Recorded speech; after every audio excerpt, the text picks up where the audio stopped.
Ayer falleció la destacada defensora de los derechos humanos, Fabiola Letelier, abogada que dedicó parte importante de su vida a la defensa de los derechos humanos bajo la dictadura de Pinochet. Su destacada labor la hizo merecedora del Premio Nacional de Derechos Humanos. Fundó en los 80, junto a otras profesionales, el Comité de Defensa de los Derechos del Pueblo, CODEPU, y no descansó hasta conseguir poner tras las rejas al criminal jefe de la DINA, Manuel Contreras. Rendimos desde esta tribuna un pequeño homenaje a esta gran mujer, a esta gran luchadora. Estamos a pocas horas de la elección más importante de estas últimas 3 décadas. No solo porque elegimos o elegiremos a un presidente, sino también un Congreso. Pero es importante porque estas elecciones se dan en un clima extremadamente crispado, que trae a la memoria, guardando las proporciones, el clima vivido en las elecciones de 1970 que eligió a Salvador Allende Goza. Y claro, después de la revuelta de octubre que cuestionó las bases estructurales sobre las que se consolidó el modelo económico de desigualdades, se alza la figura de un representante de la extrema derecha que promete volver al pasado, desconociendo las demandas populares y prometiendo conculcar derechos en el campo de las libertades a las mujeres, a las disidencias sexuales, al pueblo mapuche. Es decir, mientras el pueblo se alzó exigiendo cambios profundos, surge, instalado por los medios de comunicación y alentados por la ultraderecha, un candidato que promete el conservadurismo más abyecto. ¿Cómo se puede explicar esto? ¿Cómo, si a un año posterior a la revuelta, en el plebiscito del 25 de octubre del año 2020, las mayorías dijeron fuerte y claro, no queremos más de lo mismo, y por un 80% contra un 20% eligieron el camino de un proyecto constituyente independiente de los partidos políticos?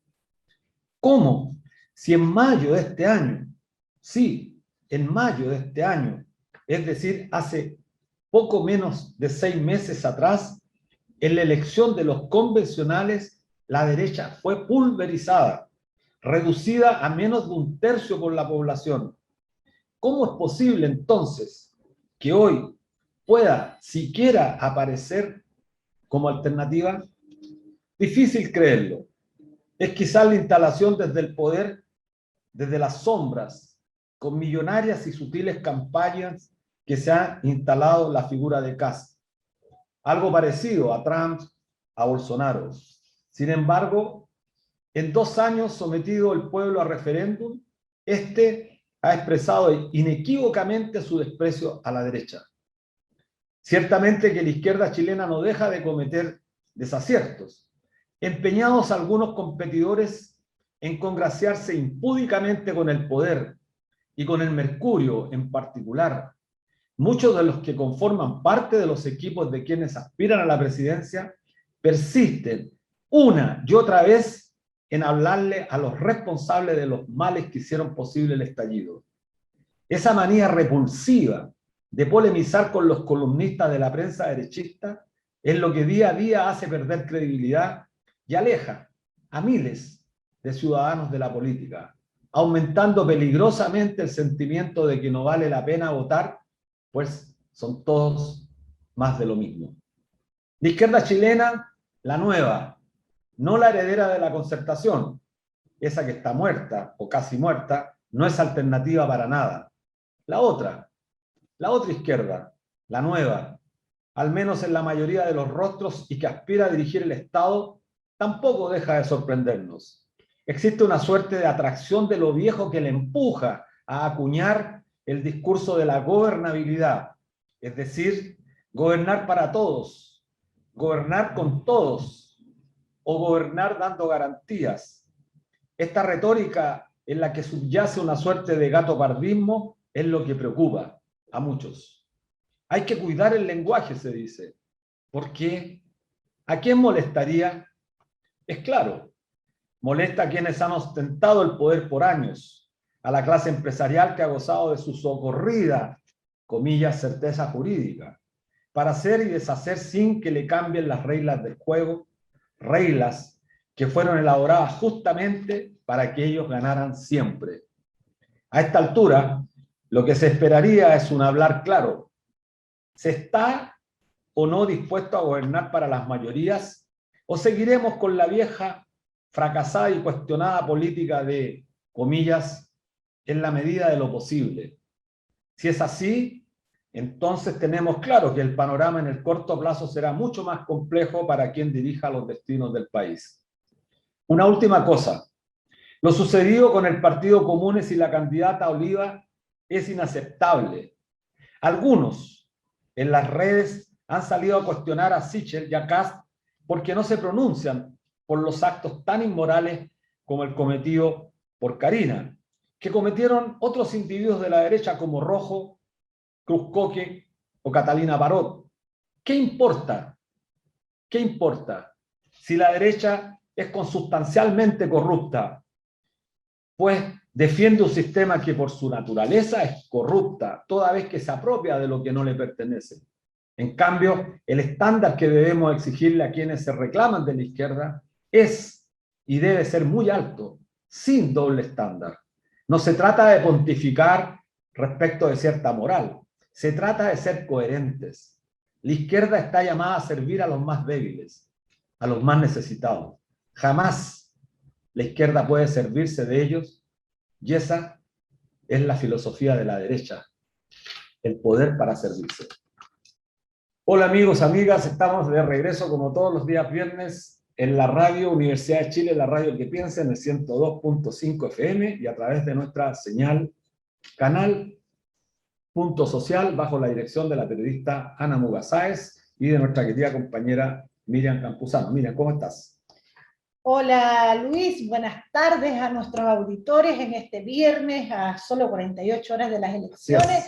Bueno, y con una pena que nos embarga a todos, la pérdida de la gran abogada Fabiola Letelier, sin duda que es una irreparable pérdida de esta mujer empoderada, luchadora, defensora de los derechos humanos, especialmente durante la cruel dictadura. Y bueno, avanzamos. Haciendo un paréntesis, nuestra radio, la Radio Universidad de Chile, ayer cumplió 40 años de funcionar y escuchaba a su director ayer en la mañana y hablaba de algo que sí me hacía sentido, que daban voces a los sin voces, porque en este espacio tenemos voces los trabajadores, las disidencias sexuales, los estudiantes, los migrantes, la gente de regiones, y por eso creo que es loable lo que hace esta radio. Así es, bueno, un gran abrazo a Patricio López, su director, y a todo el equipo que permanentemente hace posible que esta radio funcione. Cada día gana mayor adhesión, mayor simpatía.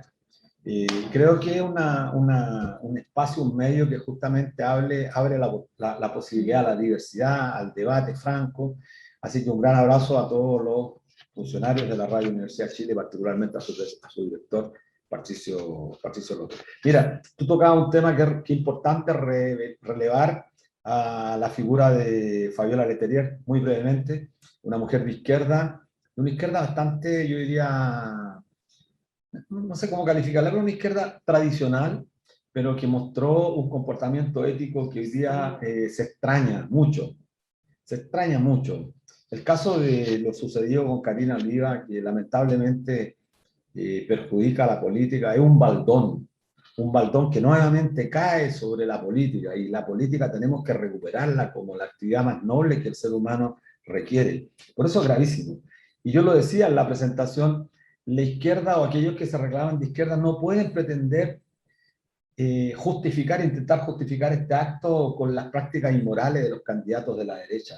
Una vergüenza que Alessandri, Cruzco, que Torrealba salgan a intentar reivindicar la política cuando son sujetos absolutamente corruptos. La izquierda tiene que ponerse estándares altos, tiene referente. Bueno, Fabiola Letelier, Salvador Allende, Clotario Blest, personajes que dieron mucho y que jamás habrían cometido actos sobre los cuales se pudiese mancillar su imagen. Así que creo que es relevante esta figura hoy día y lamentar lo que ocurrió con este Partido Comunes, y esperamos que la política avance restituyendo esta moral de la cual tanto se hablaba en la década de los 60, 70. Sí, pues es importante que los sectores más progresistas que se llaman están a la altura de los tiempos de este Chile que está todavía convulsionado en esta revuelta social por sentar las bases de una nueva forma de derechos y de deberes en Chile.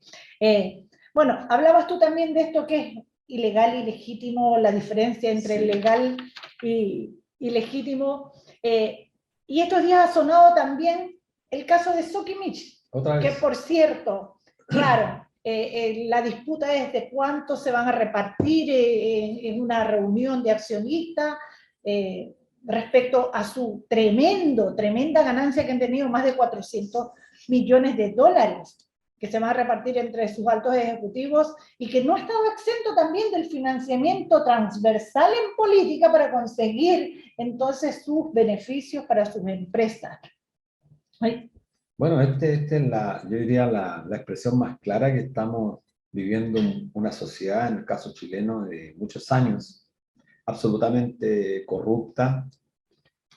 Yo creo que este es el concepto mejor utilizado para calificarla porque toda la ciudadanía entiende a lo que nos referimos, pero además revela la descomposición moral de esta sociedad, gente que es incapaz de mantener una dosis mínima de pudor, de vergüenza ante la ciudadanía. El pueblo lo está pasando muy mal, la mayoría están viviendo en condiciones inhumanas y estos grandes empresarios se reparten utilidades como si en el mundo no estuviese sucediendo nada. Es la expresión del desprecio. Los empresarios chilenos en su gran mayoría desprecian a la ciudadanía, desprecian al ser humano. Y es por eso tan relevante que faltando menos de 48 horas para un proceso electoral, la gente tome conciencia de la importancia que tiene esto de ir haciendo cambios, corriendo los cercos, como se decía hace en la revuelta, y ya avancemos.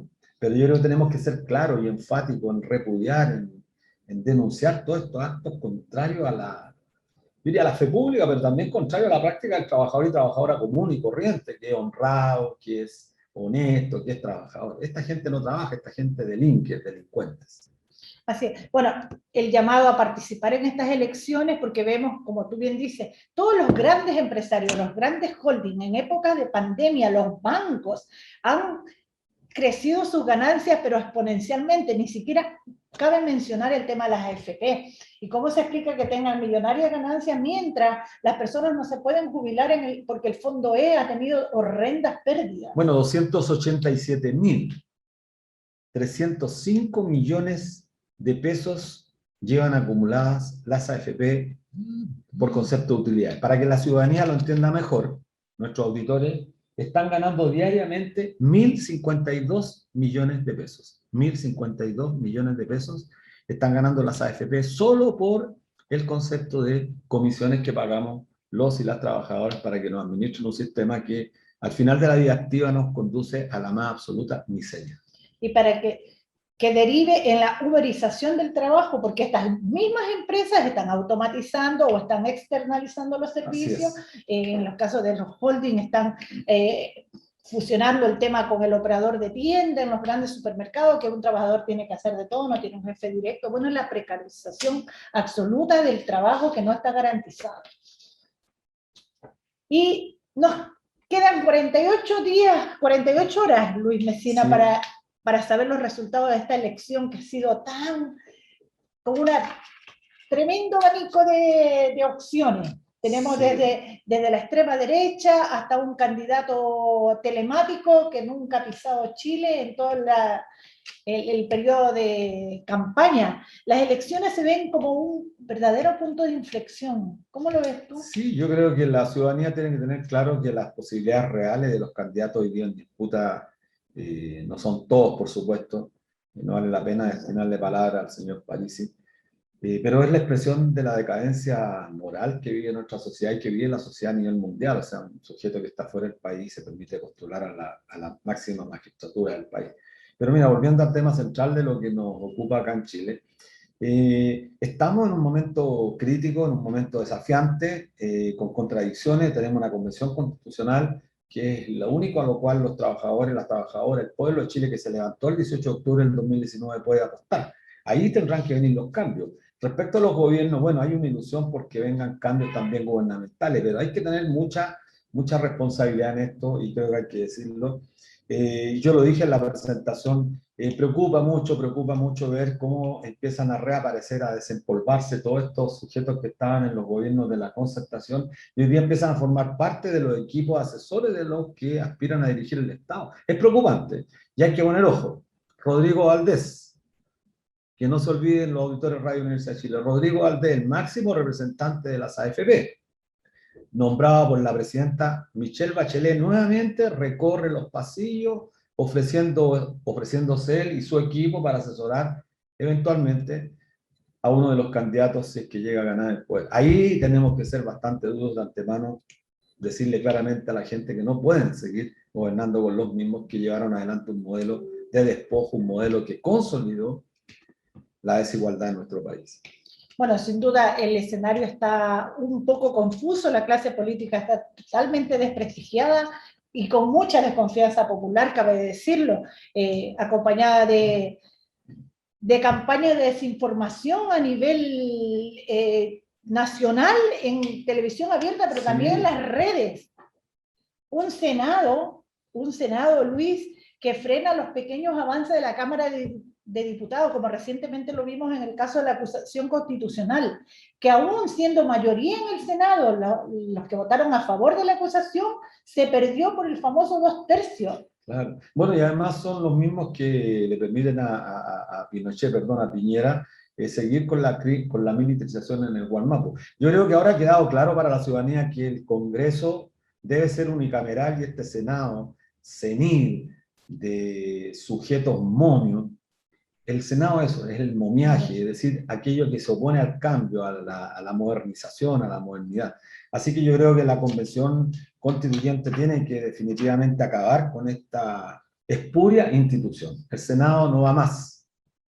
Así debería ser. No sé si has visto la lista de candidatos al Senado. Más de 40 y tanto. La verdad, no hay grandes referentes de los trabajadores, de los pobladores, de los estudiantes. No hay como una opción realmente válida. Sí, sin duda. me interrumpe la directora porque me señala que hay que mandar un gran saludo a uno de nuestros grandes auditores, Juan Necul de La Granja, que permanentemente nos escucha, así que un gran abrazo a Juan.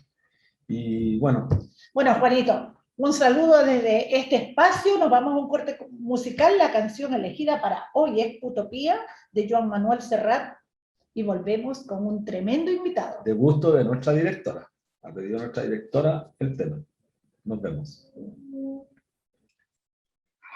De vuelta ya en nuestro programa Debate Social, en la Radio Universidad de Chile, en la radio que piensa. Les recordamos que pueden volver a ver estos programas en el fanpage @canal.social en video. Hoy tenemos un tremendo invitado, Luis Mesina. Sí. Hoy estamos con Carlos Tromben, periodista, escritor, ingeniero comercial, con varios libros a su haber, donde la literatura y la investigación histórica y la economía, entre otras cosas, florecen. Títulos como Poderes Fácticos, ganadores del premio Revista de Libros de Mercurio del 2004, Prácticas Rituales, Karma y La Casa de Electra. Las novelas históricas, Balmaceda, Santa María de Iquique, el libro de investigación Crónica Secreta de la Economía Chilena. Y el resultado de un nuevo desafío recién salido del horno, su primera novela juvenil, Los Alquimistas del Tiempo. Hoy hacemos este contacto a mucha distancia. Carlos se encuentra en Andalucía, en España, y nos complace conversar hoy contigo, Carlos. Muchas gracias por tu tiempo. Hola Miriam, hola Luis, ¿cómo están? Hola, muy bien, Carlos. Cuéntanos cómo has estado. Un gusto tenerte en nuestro programa. Cuéntanos cómo estás, dónde estás en este momento. En este momento me encuentro en Barcelona, después, una vez concluida el certamen de novela histórica al cual fui invitado, junto con la escritora Patricia Cerda, fuimos invitados en este importante encuentro de novelistas que trabajamos el género histórico en España, en Uruguay y en Chile. Fueron los países que teníamos presencia en el evento. Mira, qué interesante. Bueno, para nuestros auditores de Radio Universidad de Chile estamos con Carlos Tromben, y qué bueno que participe invitado en un certamen de tanta importancia como es el género el género histórico de la novela, que es tremendamente importante y que tanta falta hace a nuestro país para leer, especialmente novela histórica. Así que un gran abrazo y muy contento de tenerte. Echemos en materia, Carlos, porque sabemos que tienes mucho desafío agenda, allá, sí. una agenda grande. Vamos. Háblanos de esta primera novela juvenil que nos llama la atención, Carlos, Los alquimistas del tiempo. ¿Qué introduce, o sea, que pretende introducir a los jóvenes en el mundo de las finanzas y la economía? Claro. Mira, con Luis hemos conversado estas cosas antes, que el tema financiero, la población no lo maneja y por lo tanto es muy vulnerable a una serie de manipulaciones mediáticas, a que se tomen decisiones regresivas y lesivas contra sus intereses por parte de los grandes intereses económicos y financieros. Y por lo tanto es un imperativo expandir el conocimiento de finanzas desde edad temprana, desde los adolescentes. Entonces, Ediciones S&M, que es una editorial hispanoamericana muy importante en el ámbito de la novela juvenil e infantil, textos de esa naturaleza, me pidió que desarrollara algún tipo de contenido literario para orientar a los jóvenes en estas materias. Entonces, de alguna manera, sentí que podía ser interesante entregar estos contenidos y conocimientos a través del formato de la fantasía, de que los jóvenes, para los jóvenes siguen este tipo de relatos, como Harry Potter, en fin, la magia, la fantasía. A través de ese formato yo podría de alguna manera introducirlos a ciertos conceptos súper básicos de finanzas, como el valor, la deuda, el endeudamiento, el valor del dinero en el tiempo y los bancos centrales, la banca y los bancos centrales. Bueno, extraordinario los contenidos que relatas, Carlos, porque se ha hecho toda una, yo diría, estamos acostumbrados en estos últimos 40 años que la economía y algunos conceptos cada vez más alambicados sean instalados por los sectores dominantes del país, intentando hacerle creer al resto de la ciudadanía que los demás no sabemos, que los demás somos gente ignorante, etc. Correcto. Yo te quería preguntar lo siguiente, en este país da mucho material para la creación literaria, tanto en ficción como en no ficción. Estamos ahora de una elección presidencial histórica, no es cualquier elección. A 2 años del estallido, en medio de un proceso constitucional que promete cambios profundos en nuestro país. ¿Cuál es tu análisis en este momento y de este momento que vivimos como país? Efectivamente, como tú dices, Luis, nuestra realidad nacional y nuestra historia es riquísima en relatos dramáticos, trágicos, pintorescos, ¿no? De toda naturaleza en cuanto a la ficción histórica, ¿no? Y el presente contingente es riquísimo para la investigación periodística, por cuanto el poder en Chile se ejerce de una manera muy peculiar por parte de personas que, claro, entonces el mundo del poder económico, del poder financiero, ejerce ese poder de una manera a rato sutil, digo sutil como lo puede ejercer un mago, ¿no? Sin que se noten los hilitos del titiritero, ¿no? Uno cree estar viendo una marionetita que se mueve y uno no ve los hilos, no ve al titiritero, ¿no? Entonces eso es un espacio muy fecundo para la investigación periodística, ¿no?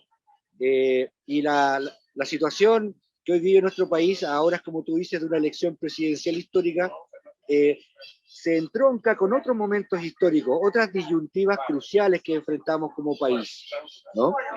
En otros momentos de la historia.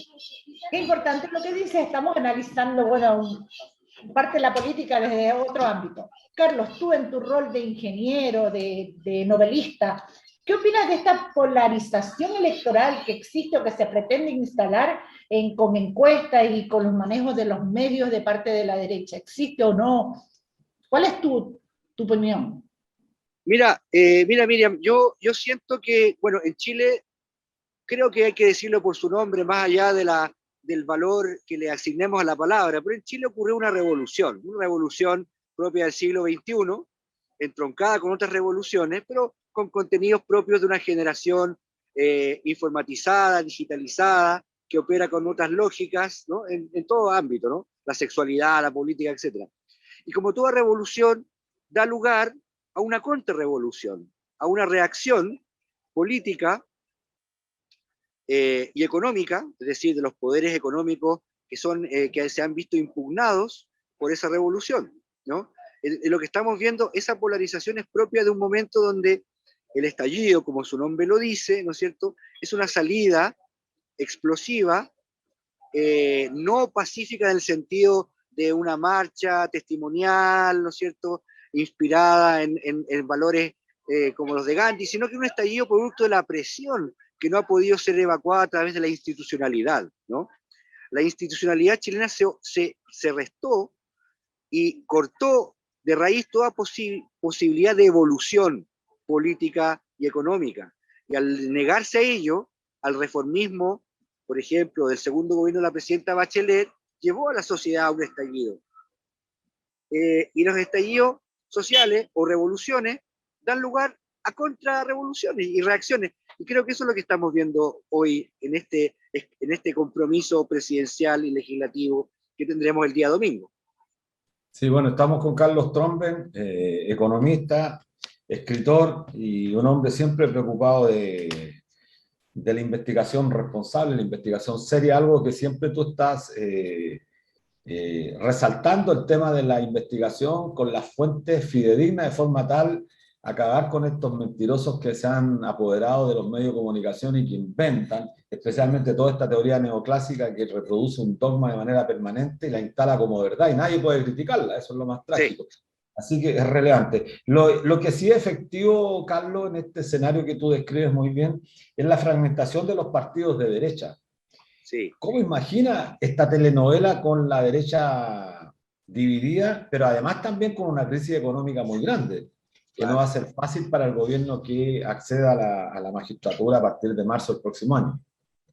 Correcto, yo lo veo como una situación que ha sido analizada antes por la sociología de la economía, en el sentido de que lo que vemos en ambas candidaturas son mundos muy distintos, ¿no? Mundos dentro de la burguesía, hegemónica, si quieres llamarle hoy en día. Tenemos una candidatura que se entronca con sectores liberales, ¿no? Cosmopolitas, mundanos, ¿no? Que son los sectores que están detrás de la candidatura de Sichel, vinculadas al sector financiero, pero son unos financistas mundanos, ¿no? Que viajan a Londres, a Nueva York, que tienen cercanía con, por ejemplo, con las disidencias sexuales, con los estilos de vida modernos y desprejuiciados, ¿no? Y por otra parte vemos una candidatura donde está la pequeña burguesía, con un fuerte contenido regional, hay que decirlo, que por ejemplo, la pequeña polémica en torno a la leche, por ejemplo, es muy significativa, ¿no?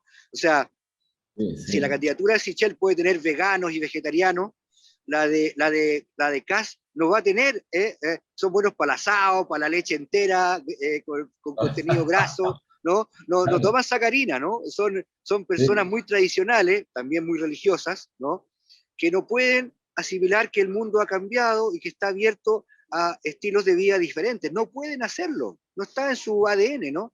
Y eso es un conflicto intra-burguesía que es muy interesante de analizar desde el punto de vista...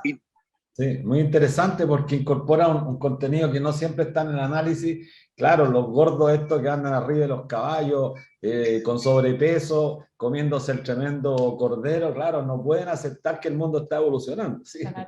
Claro. O sea, el rodeo, por ejemplo, en Sichel puede haber una persona anti-rodeo, ¿no? Vegetariana, vegana incluso, ¿no? De clase media alta, que no come carne de vacuno, ¿no es cierto? Y que tiene un estilo de vida tal, pero en Kast eso no es tan... Puede haber, obviamente, en el margen estadístico, pero no es la tónica, ¿no? La tónica es como tú dices, Luis, o sea, un tradicionalismo que se expresa políticamente en otras partes del mundo. Aquí en España es Vox, ¿no? Vox defiende las corridas de toros, la familia tradicional, católica, heteronormada, etc. Carlos, como conocedor de esta economía nuestra y las características, ¿cómo se viene el escenario entonces para el próximo gobierno, teniendo en cuenta que el presupuesto del 2022 se ha disminuido en gran proporción? Una tasa de interés elevada, la amenaza de inflación a nivel mundial, pero también la amenaza de poca colaboración del empresariado nacional. Es un escenario inéditamente difícil. Quizás desde el gobierno de Salvador Allende no se veía un escenario así, donde se conjugan, tal como ustedes señalan, la restricción al presupuesto del Estado restringe la demanda agregada, ¿no es cierto? Restringe el crecimiento económico. La tasa de interés encarece el crédito, restringe el crecimiento. Y no solo, los empresarios están en un modo apocalíptico, distribuyendo utilidades como si se fuera a acabar el mundo, sin reinversión, ¿no?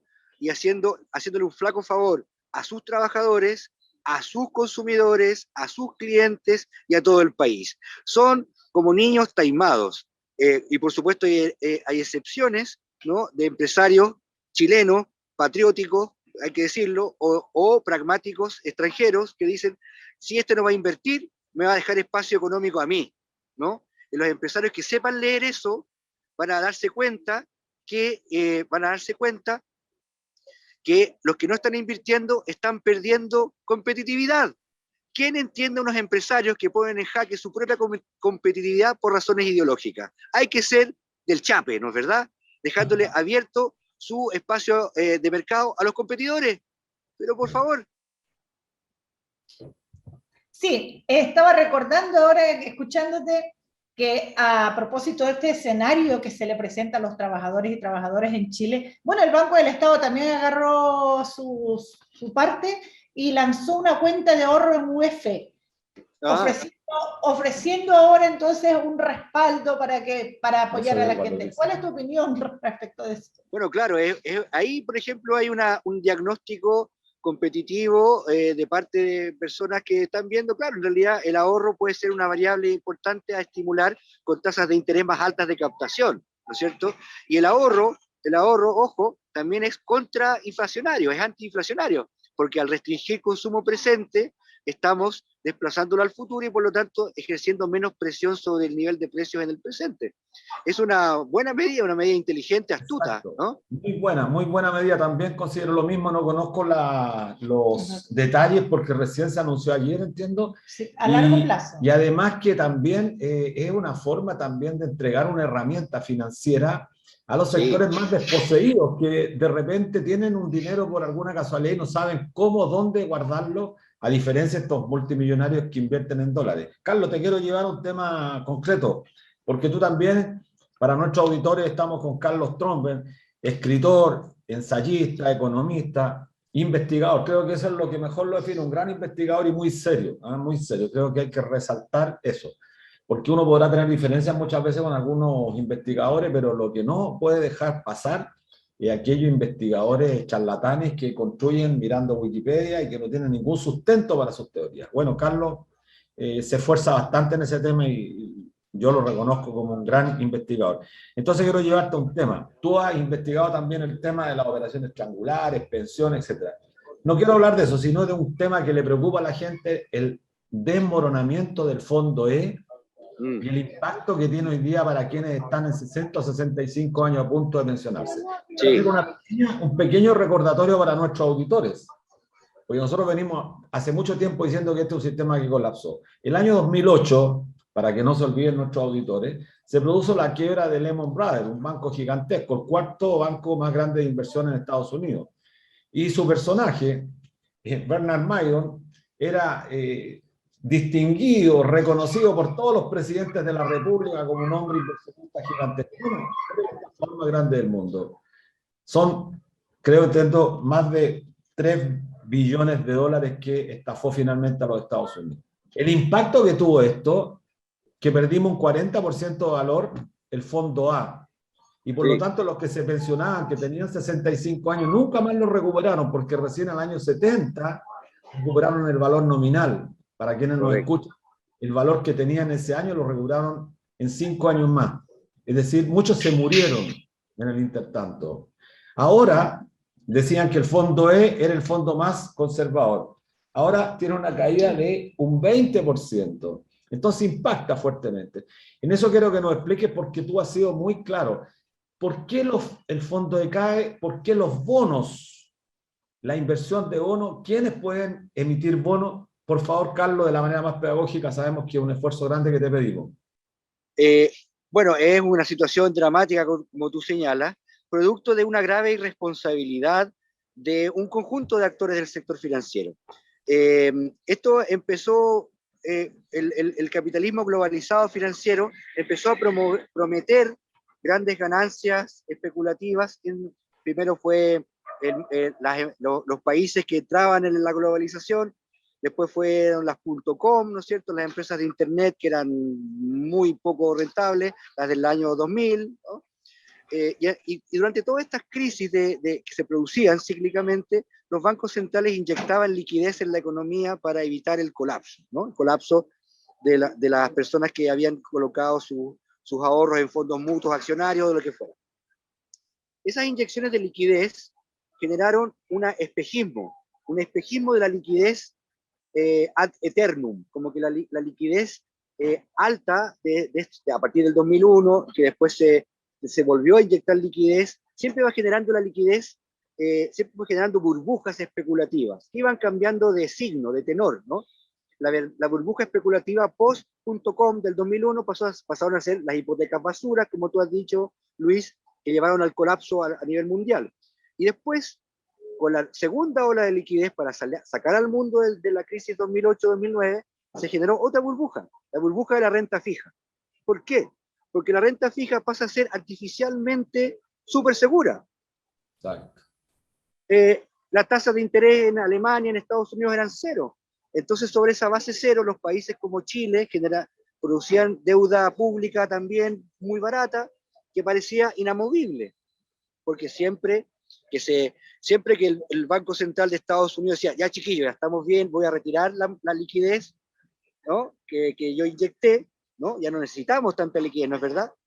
Todo el mundo chillaba, todos los inversionistas, todos los gestores de fondos, todas las FP, todos los fondos, de todo el mundo decían, no, por favor, no saquen la liquidez. Esto era como un cojo que ya pasó por la recuperación, por la fisioterapia, y no quiere dejar las muletas, porque se cae, ¿no?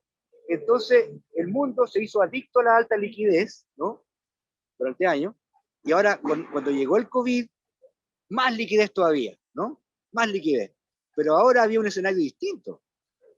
Ahora ya no había una cadena de suministro de bienes y servicios tan fluida como antes de la crisis COVID. Entonces ya no había materiales de construcción, no había chips para los autos, para las computadoras, para los celulares, todo empezó a subir de precio y ahora hay que sacar la liquidez sí o sí.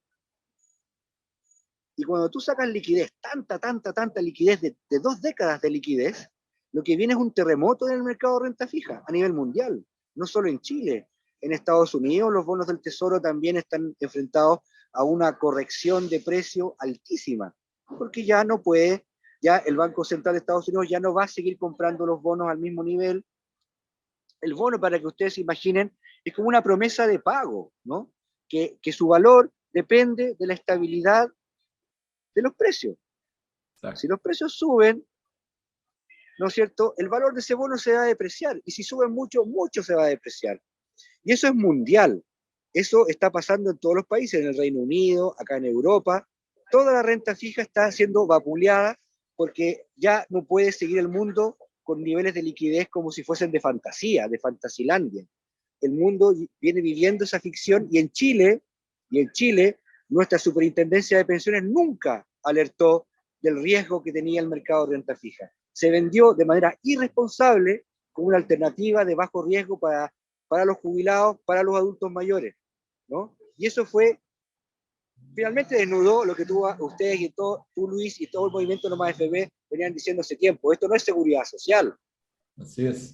No, y es muy complejo porque en nuestro país, y por eso yo partí señalando, estamos con Carlos Tromber, para nuestros auditores de Radio Universidad de Chile, que ha cumplido el rol de periodista en realidad, pero tiene ingeniero comercial y además escritor. El hecho de la mentira, o dicho, el sofisma, el dogma instalado como verdad permanente en Chile.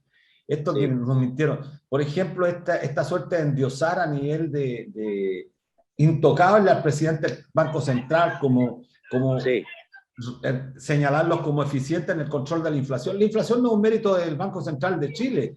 El mundo tuvo inflaciones prácticamente igual a cero, porque la Reserva Federal, como bien decías tú, en Alemania prácticamente estaban en cero. Entonces, se adjudican méritos que no tienen porque han sido incapaces de prever lo que iba a pasar con el mercado de la renta fija. Fíjate que una mayor parte de los bonos están casi en todos los instrumentos de bonos del gobierno que están generando conflictos. No hay depósito a plazo, hay muy poca inversión en depósito a plazo. Y el Banco Central y la Superintendencia debieran haber tomado medidas de manera tal evitar este colapso. Bueno, estamos... Absolutamente, absolutamente.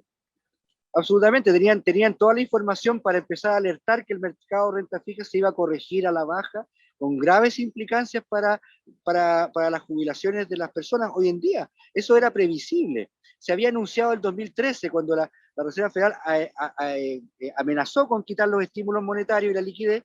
Ahí quedó la tendalada, pero fue como una especie como de el temblor fuerte antes del terremoto. Se veía venir y no hicieron nada al respecto. ¿Y tú le ves alguna solución al tema, Carlos? Bueno, yo creo que estos van a ser años turbulentos, ¿no es cierto? Van a ser años, por lo menos 2 nos quedan por delante, de estar remando en la parte de los rápidos del río, ¿no? Que si no tomamos decisiones rápidas, nos podemos pegar algunos costalazos contra las rocas de este río, de estos rápidos del río. Yo creo que la salida, finalmente, hoy por hoy, es una coordinación de la política monetaria con la política fiscal, ¿no? Con un banco central que, como dice Luis, ya no puede estar en una especie como de sacrosanto de verdad teológica inamovible, tiene que bajar a la sociedad. Mira, ¿con quién habla el Banco Central? Yo recibo la comunicación del Banco Central. Nunca el Banco Central habla con los trabajadores de Chile. Habla con los empresarios de acá, de allá, con la Cámara de Comercio, con la SOFOFA, con los economistas, con las escuelas de ingeniería comercial, pero nunca baja a hablar con los trabajadores. Y en la medida en que el pueblo de Chile, los trabajadores y las trabajadoras, no son parte del público, de los auditores a los cuales se destina la comunicación del Banco Central, unos comunicados de prensa herméticos, ¿no? que son incomprensibles para el 99% de la población. ¿Cómo un Banco Central va a poder alinear las decisiones de consumo, inversión y ahorro de los chilenos, sino por la fuerza, como una especie de arriero que agarra a las ovejas, ¿no es cierto?, y las mete en un corral, en vez de tratarlas como interlocutores válidos, ciudadanos y democráticos? Tal cual, Carlos. Bueno, para el gobierno que asuma le quedará la importante tarea de realizar los cambios al sistema previsional de Chile. Chile exige hace casi una década este cambio. ¿Cómo ves las propuestas específicamente de Gabriel Boric y de Jasna Proboste respecto al cambio del sistema de pensiones? Yo creo que en el trazo grueso están bien encaminadas a llevar al país a un sistema de seguridad social. Y seguridad social tiene que ver con un pilar de solidaridad intergeneracional, ¿no? Sólido, que permita pensiones dignas que estén por lo menos por encima del salario mínimo. Sobre esa base se pueden construir mecanismos de ahorro individual, y puede ser incluso cuentas de capitalización individual para el ahorro por encima de la solidaridad. El aspecto contributivo de las pensiones no se puede perder. Las personas también tienen que ahorrar para su futuro. Pero la solidaridad, el rol del Estado como garante de las pensiones y el rol de los propios empresarios, porque recordemos que desde un punto de vista metafórico, ¿no?, los empresarios arriendan trabajo. Durante la vida las personas están arrendando el trabajo de las personas. Y por lo tanto, el desgaste que produce el trabajo, en lo físico, en lo mental, ¿no?, que es duro, tenemos jornadas laborales largas en Chile, con un sistema que a ratos incurre en la prepotencia patriarcal, ¿no es cierto?, entre jefes y subordinados. Ese desgaste que genera el trabajo, el empresario tiene que pagarlo. Tiene que ayudar a sus trabajadores que contribuyen a generar valor económico en la empresa, ¿no? Sin trabajo no hay creación de valor. Los años 90 fueron muy perversos al instalar esta noción de que los empresarios dan trabajo. Los empresarios no dan trabajo. Los empresarios contribuyen con capital y los trabajadores con trabajo, con horas de trabajo, a generar valor económico.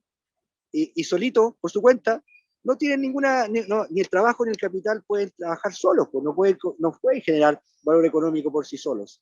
Y esa es la contribución que los empresarios chilenos tienen que asumir. de una vez por todas. Sí, oye, Carlos, tú que estás ahora en España, ¿cómo se ve Chile desde España respecto de lo que está pasando en el proceso, proceso constituyente, a puertas de un proceso electoral? No sé si allá también impacta de la misma manera como acá en Chile se nos muestra que la Sí, ultraizquierda, la ultraderecha, y que estamos en un proceso convencional que refunde el Estado. ¿Cómo se está viendo en la prensa, en el país sí. común? España se ve Chile. Sí, Chile es un país emblemático para España, porque los procesos sociales chilenos, desde la Unidad Popular, la dictadura, la transición democrática, fueron seguidos acá porque es un país que, si bien es pequeño y distante, genera mucho interés, ¿no? Y yo fui a una actividad, una charla en un liceo, en un establecimiento de secundaria en la ciudad de Úbeda, provincia de Jaén, una ciudad pequeña, pero claro, aquí la educación pública de calidad es una realidad, que los españoles es un derecho social, entonces los chicos estaban súper enterados. Los adolescentes de 16 años preguntaban por la Convención Constitucional, por el estallido social, estaban al tanto jóvenes de 16 años, ¿no? Entonces, cuando la pregunta surge, yo suelo señalar, suelo contestar, que es mi convicción, ¿eh? Que Chile, si bien realizó avances sociales importantes, era un poco un gigante de paja, ¿no? Que tenía una deuda social tan cuantiosa, tan cuantiosa por el abandono de la educación pública, por la precarización de la salud pública, por la entrega de las pensiones al mercado sin un concepto de seguridad social. Esto fue una construcción mediática, ¿no? A la que ayudaron y contribuyeron muchos medios internacionales del mundo financiero, ¿no? A crear esta imagen de un país que era poco menos que Suiza, pero Suiza tiene educación pública, ¿no? Suecia tiene educación, tiene pensión. Por ahí hay muchos liberales que dicen, no, Suecia ha avanzado hacia el liberalismo. Sí, es verdad, pero correrse un poco al liberalismo desde una socialdemocracia robusta no es tan lesivo a la cohesión social como lo que vivimos en dictadura, ¿no? En Chile se desmanteló una sociedad completa. Y cuando los países acá de Europa liberalizan ciertos aspectos, ¿no? Para dotarles de mayor competitividad o mayores ganancias al sector privado, lo hacen desde una base de muy sólida de socialdemocracia. Entonces no es tanto, ¿no? Lo que pierden los suecos o los españoles que han perdido cosas durante la crisis, sí. Entonces hay mucho interés por lo que está pasando en Chile, mucho interés, muchas preguntas, nos tienen en mucha estima acá en España como un pueblo generoso, ingenioso, que habla muy chistoso, que tiene la poesía, ¿no es cierto? Y toda esta cosa aguerrida que tienen los chilenos. Así nos ven acá. En ese mismo contexto que tú describes, Carlos, y hablando de estos 2 años complejos que vamos a enfrentar a nivel mundial, ¿cómo te imaginas a Chile después de esos 2 años? Bueno, un poco ciencia ficción, ¿no? Porque yo creo que va a haber un atrincheramiento de ciertos sectores ultraconservadores en su mundo, que ahora es posible gracias a las redes sociales, vivir en un mundo sin contacto con otros, ¿no? Sin intercambiar ideas, ¿no? Leo que un señor influyente opinólogo proempresarial dice que se sorprende que la alcaldía de Santiago en tan pocos meses haya no sé, transformado a Santiago en un lugar que es sucio e inseguro. Ese señor no baja al centro de Santiago hace 20 años, parece, porque la degradación del centro de Santiago comenzó hace una pila de años, ¿no? Yo diría que por lo menos 5, ¿no? Entonces es la gestión del alcalde anterior y ahora es culpa de la alcaldesa que lleva 2 meses, ¿no? Que haya inseguridad, que haya violencia, que haya, ¿no es cierto? Chuta, tampoco la alcaldesa no lleva y ellas, porque ese señor no baja al centro de Santiago, viven en una burbuja, ¿no es cierto? Y también muchos sectores del progresismo joven también viven en una pequeña burbuja, hay que reconocerlo. No tienen tanto contacto con los trabajadores y las trabajadoras, ¿no? No tienen tanto contacto con el mundo rural, ¿no? No tienen tanto contacto con regiones. No digo, obviamente, todos, pero hay algunos sectores de la renovación política que también viven en una burbuja. Entonces, lo difícil va a ser eso, cómo vernos las caras en el mundo real y ver al otro, ¿no? Cómo construir un nosotros que no excluya al tú, tú. ¿Cómo es ese nosotros, ¿no? ¿Cómo va a ser ese nosotros excluyente, enclaustrado, o va a ser un nosotros que nos encontremos en las grandes alamedas, ¿no? Viéndonos las caras, teniendo diferencias importantes, ¿no? Pero que por lo menos nos riamos un poco, volvamos a chacotear, vamos a sentirnos parte de un mismo país. Ese va a ser el desafío, y es lo que yo quisiera creer que se va a producir una vez pasadas las dificultades económicas y sanitarias. Bueno, Carlos, queremos agradecerte, bueno, y Los Alquimistas del Tiempo, la novela que lanzaste esta última, esperamos poderla leer próximamente y poderla comentar aquí en Debate Social en la Radio Universidad de Chile. Así que te enviamos un gran abrazo y te agradecemos haber podido conversar contigo hoy día, viernes. Y bueno, nos encontraremos, estamos a vísperas ya, estamos a menos de 48 horas de la elección. Así que un gran abrazo, Carlos, y nos vemos pronto. Un gran abrazo para ustedes. Chao, Miriam. Chao, Luis. Un gran abrazo. Cuídense. Nos vemos. Chao. Chao, chao.